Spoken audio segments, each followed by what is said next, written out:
रहे हैं हजारीबाग में। अगर आप हैं और आपको महाभारत से लगाव है तो हजारीबाग के साथ भी महाभारत की एक कहानी जुड़ी हुई है।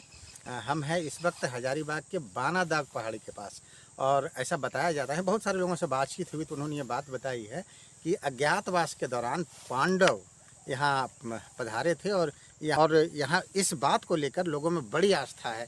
तो आइए जानते हैं आज कि किस तरह मतलब इस पूरे घटनाक्रम को यहाँ लोग किस तरह से देखते हैं, और महाभारत कालीन जो ये पहाड़ी है इसका अपना क्या मत है। इसके अलावा और कई बातें हैं जो आपको जानना बहुत ही ज़रूरी है। इस दृष्टि से जानना ज़रूरी है कि हजारीबाग में क्या चीज़ है, और हजारीबाग को जानने का कौतूहल आपके मन में है तो ये बातें आपको ज़रूर पसंद आएगी। आज हमारे साथ हैं लखन जी हैं और स्थानीय पत्रकार हैं वो, और इस विषय पर आज ही जब उनका एक आर्टिकल भी हम सभी ने पढ़ा है तो उनसे हम बातचीत करेंगे कि किस तरह से जो ये पहाड़ी है, पहले तो इस पहाड़ी के महत्व के बारे में बताइए और उसके बाद यहाँ के लोगों को किस तरह इस पहाड़ी से आस्था है, इस बारे में बताइए। बहुत बहुत धन्यवाद।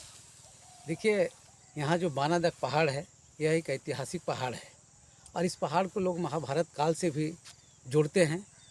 और कहा जाता है कि जब पांडव वनवास के लिए निकले थे तो इस पहाड़ पर वनवास के दौरान ठहरे थे, विश्राम किए थे। इसका एक उदाहरण भी यहाँ पर है जिसको लोग साक्ष्य के रूप में मानते हैं।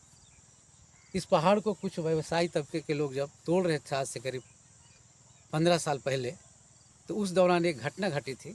एक तरफ आप देखेंगे पूर्व दिशा में तो पहाड़ के कुछ हिस्सा टूटा हुआ है, लेकिन जब कहा जाता था, स्थानीय लोग कहते थे, पहाड़ के ऊपर में कुछ जो पत्थर थे जहाँ पांडव रुके हुए थे, उस पत्थर को लोग आस्थापूर्वक, जो पूर्वज जो थे इस गांव के, बानादाग आसपास गांव के ग्रामीण बुजुर्ग कहते थे कि वहाँ उनके पूर्वज लोग पूजा करते थे।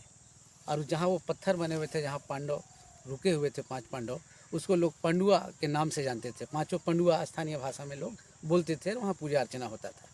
इत्तेफाक जब व्यवसाय के दौरान पत्थर जब तोड़े जा रहे थे तो विस्फोट के दौरान वो पत्थर टूट नहीं रहे थे और एक बहुत ही अप्रिय घटना घटी थी।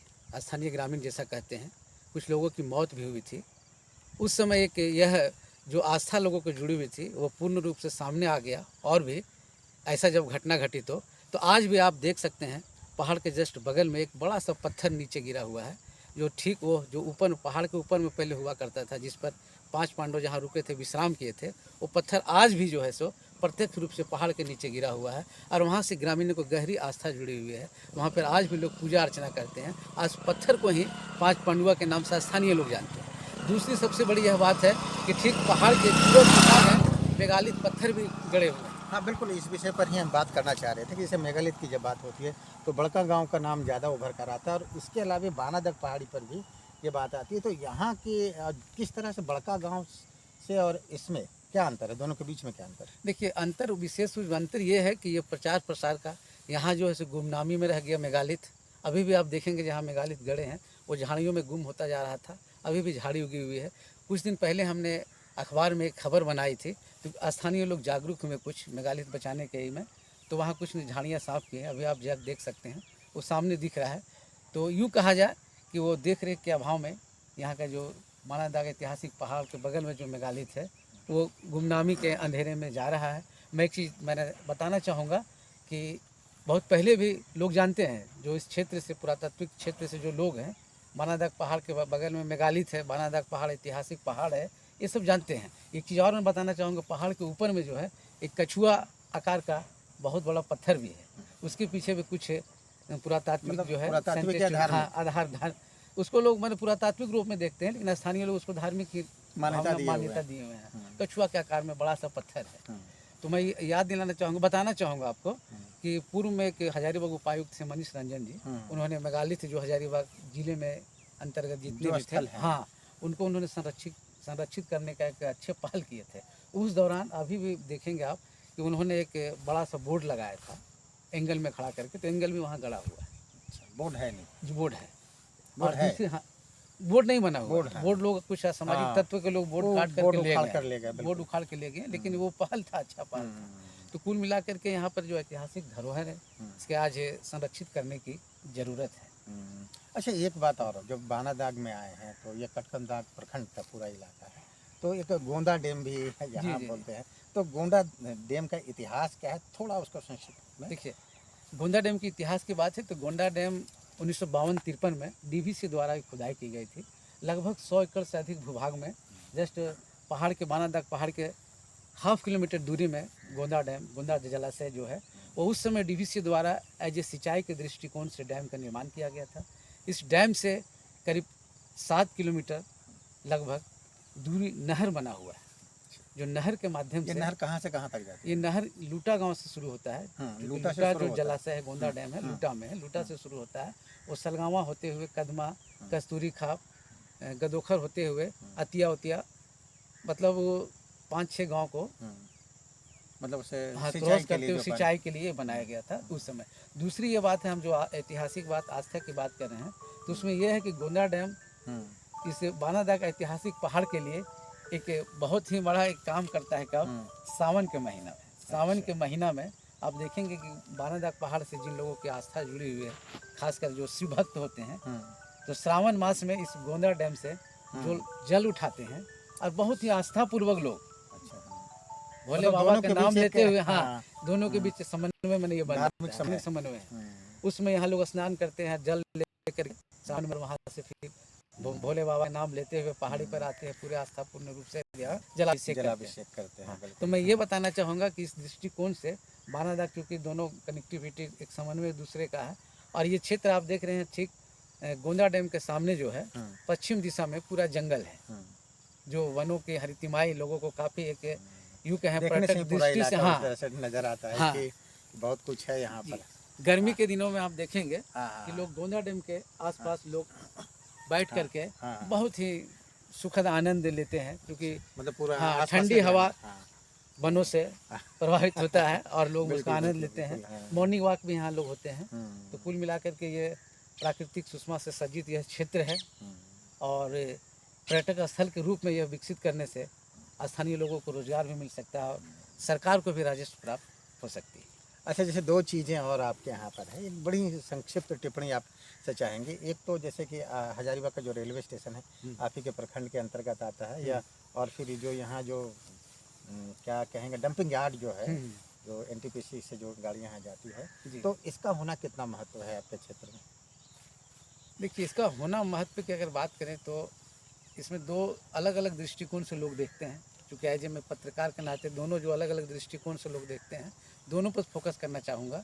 कुछ लोग का कहना है कि यहाँ पर रेलवे आया है तो एक विकास हुआ है, डंपिंग यार्ड बना है तो एक विकास के दृष्टिकोण से देखते हैं। कुछ लोग का कहना है कि डंपिंग के कारण रेलवे तो ठीक, रेलवे स्टेशन बना, आवागमन के साधन सुविधाएं मिल रहे हैं तो वो तो ठीक है, लेकिन डंपिंग यार्ड बनने से कुछ लोगों का एक प्रदूषण का मामला के साथ साथ में स्थानीय लोगों का जो ज़मीन है वो जो है सो अधिग्रहण किया गया, उसको लेकर के थोड़ी सी परेशानी हो रही है। तो मैं यही कहूँगा कि रेलवे डंपिंग के लिए ही अभी खास करके चल रहा है। तो अगर रेलवे, हालांकि पहले तो सिर्फ एक ही ट्रेन चल रही थी, लेकिन अब तो कुछ कुछ यहाँ विस्तार हो रहा है। अभी हाल ही में आप देखे होंगे कि गया से मुंबई के लिए जो है सो लोकमान्य तिलक ट्रेन चलाया गया। तो इस तरह से धीरे धीरे हो रहा है, लेकिन जितना जिस उद्देश्य से यहाँ पे हजारीबाग स्टेशन का जो प्रधानमंत्री, वर्तमान प्रधानमंत्री, उन्होंने यहाँ पे शिलान्यास किया था और लोगों की जो उम्मीदें थी उस उम्मीद के रूप में हजारीबाग जो स्टेशन है यहाँ से ट्रेन नहीं चल पा रही।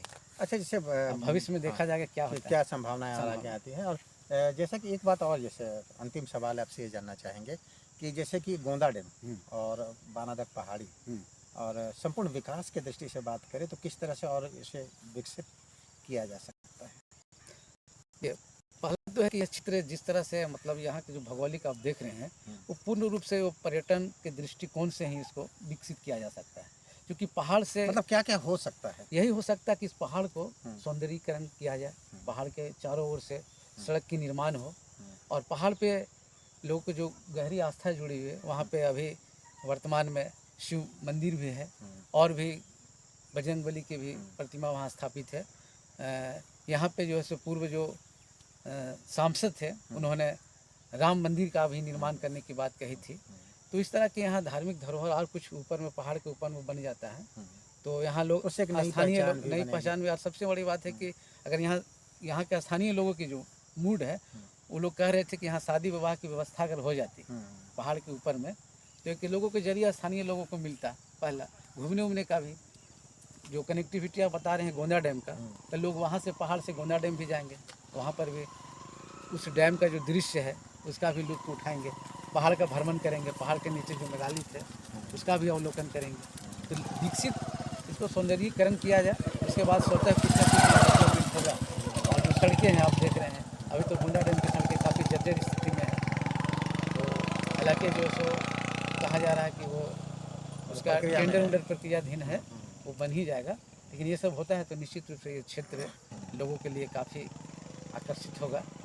बिल्कुल बड़ी अच्छी बात कही आपने। एक सबसे बड़ी बात ये है कि जैसे गोंदा डैम और बानादक पहाड़ी, और कहें कि ये दोनों का जो संबंध है और इसके साथ जो महाभारत कालीन जो संबंध है वो बहुत सारे लोगों को शायद पता भी ना हो, और ये एक नई नवीनतम जानकारी है, और शायद यहाँ आने के बाद ही ये सारी बातें अभी पता चली है। तो हम उम्मीद करते हैं कि आने वाले दिनों में बानादक पहाड़ी और जो जो गोंदा डैम है वो एक बेहतरीन पर्यटक स्थल के रूप में विकसित होगा। इस दृष्टि से भी होगा कि एक मेगालिथ भी यहाँ पर है, और इन सब चीज़ों को देखने के लिए न सिर्फ हजारीबाग से बाहर से भी लोग आएंगे, और एक अच्छे वातावरण में लोग यहाँ पर इस पूरे माहौल को एंजॉय कर पाएंगे।